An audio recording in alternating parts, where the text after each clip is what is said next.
Welcome to today's edition of the show podcast. There's a curse when it comes to being a reviewer. You learn to break down and analyze every piece of fiction you digest and start recognizing common patterns. While this is vital when you spend a ton of time writing about what you watch, there's also a big problem. You can never turn it off. No matter how engrossed you are in what you're watching, there's always a part of your mind that is taking notes, breaking down plot points, and making connections to other texts even as you watch. And all too often it announces, "I know where this is going," and rips you right out of the story. So the moment I saw that young boy in the ruins of his village, unbelievably happy at the return of his dog, I knew every single plot point to come in this episode. I knew he was alone and that he was going to head out into the cold to find his people, who were certainly already dead. I knew that he would fail to reach his destination, return home and die.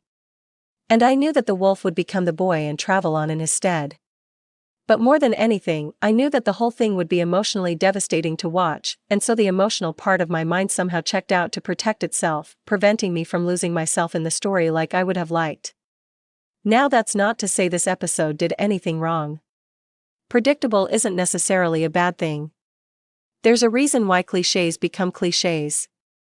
They resonate with people on a deep level and so are used again and again until, arguably, the effect they once had wears thin.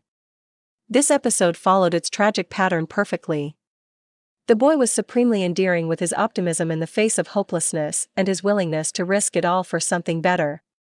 It was an excellently performed one-man show, which made it doubly hard not to become emotionally attached to him and his struggle, even knowing he would be broken in the end.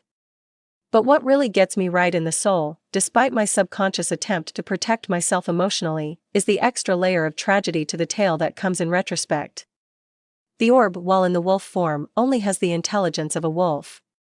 But the moment it transforms into a human, and can no longer continue his relationship with the boy, he gains human empathy and understands all that he has lost with logical and emotional clarity.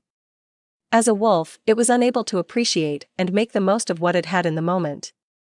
And now, as a human, he must live with that knowledge in the eternity to come.